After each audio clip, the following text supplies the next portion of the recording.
Welcome back to the Headbangers Ball. Ricky Rackman here. Now, I don't know that much about how the industry charts and stuff like that work, but as far as street buzz goes, I can tell you honestly, I have never heard of a band getting a bigger buzz quicker than this band, and I'm not saying it seriously because they're here. I'd like to welcome Chris and Kurt of the band Nirvana.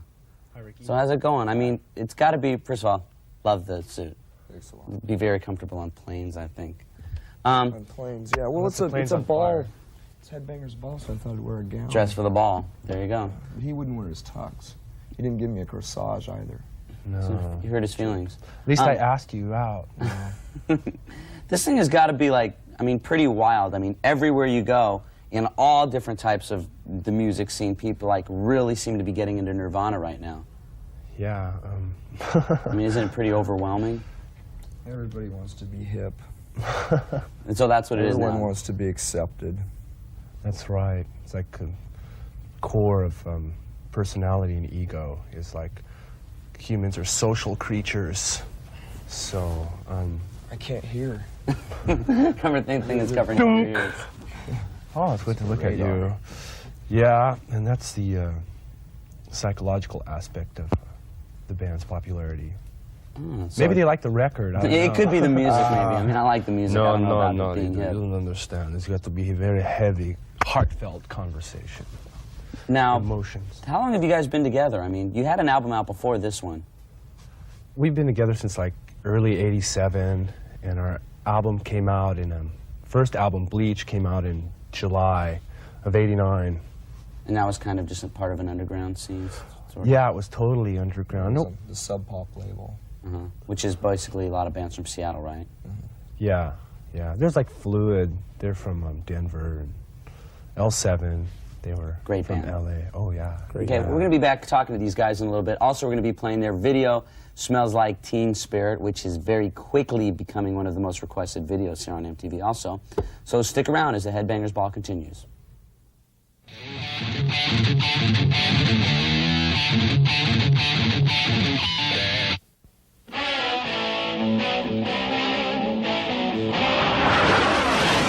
So, that guy's a karate expert.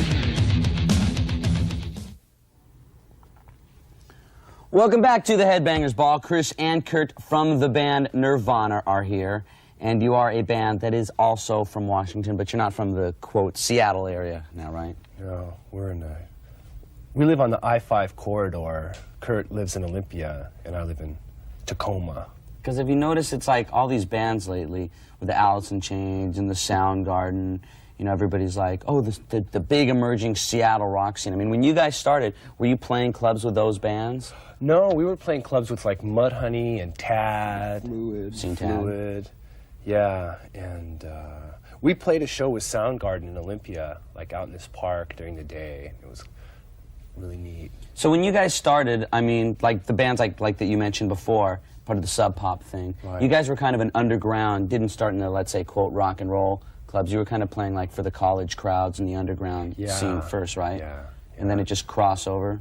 Well, that's where we got our start. Is like we were listening to Black Flag and MDC, and we always were like into punk rock and stuff, and we just kind of fell into this Seattle thing with like all the bands that I mentioned before.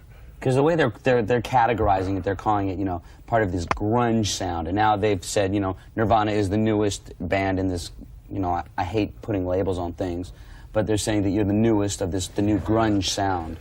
Yeah.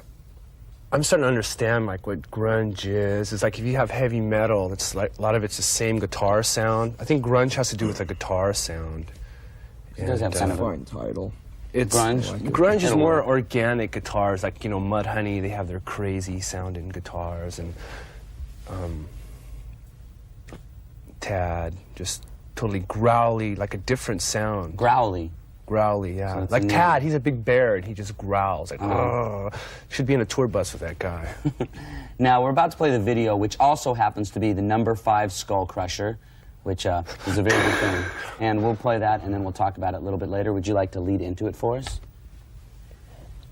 It's Nirvana, Smells Like Teen Spirit, Skull Crusher #5 also. That was Nirvana with Smells Like Teen Spirit, and Chris and Kurt of Nirvana are here with us on the Headbangers Ball, kicking it on old Jennifer Now, tell us a little bit about the video. First of all, where do you find cheerleaders with tattoos? This is just at my Anarchy personal High question. School. At where? Anarchy High School. High School. Yeah. I mean, what is the deal with that show? I mean, was that like a live performance or? No, it was a video shoot, and we had a bunch of fans come down, and they just went crazy. And I think they made the video, really. I mean, they were just so into it, and everybody was so cool, and it was a lot of fun to do. It was just crazy. People were jumping around, and you know, They had a lot of patience. It was like 12 hours of listening to the song over and over and over again. Yeah, do you like doing videos? I mean, I know that it takes a long time to do and things like that. it's all right. Now, is that pretty good example of what it's like seeing Nirvana live as far as the crowd goes? Oh, yeah. Yeah, pretty much. Yeah, people just get wild. Do you see when you go out and play shows that the crowds are getting different? Like you said before, you started with the kind of the underground scene, and now, I mean, all the kids that are into all different types of bands are really getting into Nirvana. Yeah, we see that we're kind of spreading out and getting more mainstream type people. But in doing that, we hope that we could turn them on to like different types of music, like maybe the underground scene. And there's more bands out there than just like these mainstream, giant Harley riding rock bands. You know, that's kind of one of our missions.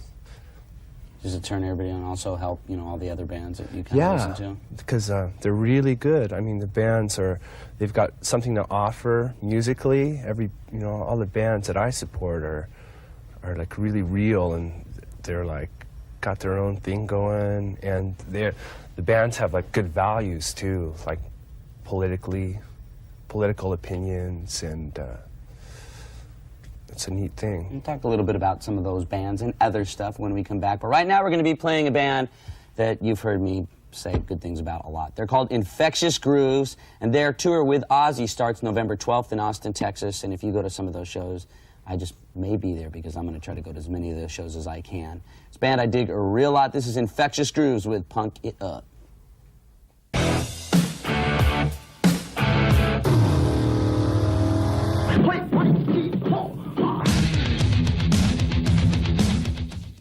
The Headbangers Ball, Chris and Kurt of Nirvana are here with us in the studio. Now I want to talk a little bit about the new album, which is called Nevermind. Is it new? Has it been out for a while and everybody's just getting into it? Or is it pretty new? It's been out for about a month now. Yeah. What do you think the reason is that everybody's just gotten into Nirvana so quickly? I mean, it's pretty wild.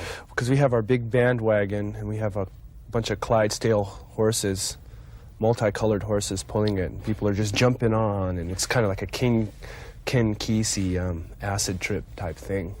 That explains Passing it, Kool-Aid around, and we're like the merry pranksters. Kind of the Jim Jones thing. Oh, yeah, Kool-Aid, Jim Jones, right. You got that. Now, about some of the songs, like my favorite song on the record is Lithium, because I think it, to me, I mean, I like some of the old pop stuff, and it's got like I mean, the whole album, some of the songs sound like early, real hard punk stuff, and some stuff, I mean, almost reminds me of like a heavier Replacements in a way. And I hope you don't take that the wrong way. No, it's fine. I mean, yeah. What is the kind of stuff that you guys are listening to? I mean, every song has a real kind of different vibe to it. Well, we listen to music. We like all kinds of stuff. Lead Belly, Bikini Kill, The Breeders, The Pixies, R.E.M., The Melvins. Patsy I've Cline. heard of 3 of those Patsy bands. Cline. Patsy Cline. Yeah. The Vaselines. Public Enemy. I mean, if we think there's substance there, I mean, a band has something to offer, I mean, we'll like get into it. Like, for instance, what's your favorite song on the record? I don't know. It's just like I have a lot of favorite bands, you know, but I don't have a favorite song because I kind of just like the band and the record. It's hard to say, and it's, you know, I play on the record, so I couldn't really tell you. Does the whole band contribute in the writing process? Well, Kurt will come up with like riffs, and he does the lyrics, you know, and then we'll just like jam on it and spew something out. It's like the Play-Doh Fun Factory, and we just stuff it in, and it comes out into spaghetti or little figures or something. And you guys are playing out on the road right now?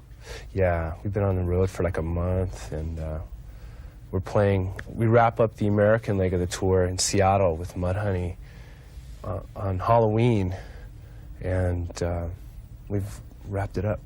So look for these guys, hopefully, to come back to the States soon. And thank you very much for kicking back on the ball with us and finding us about Nirvana, which everybody, like I said, seems to be talking about right now.